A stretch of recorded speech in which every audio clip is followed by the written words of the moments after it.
Hello मित्रों, जय श्री कृष्ण। तो आज अमे गढ़िया हनुमान परिवार तरफथी कीड़ियारू पूरवा आव्या छीए।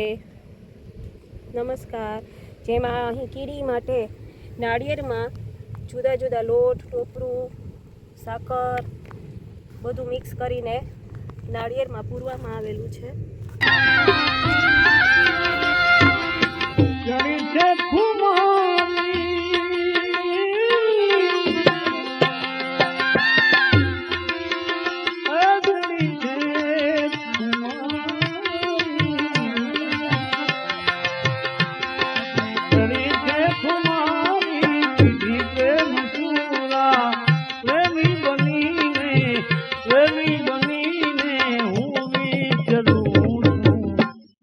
હવે શું પૂછો છો?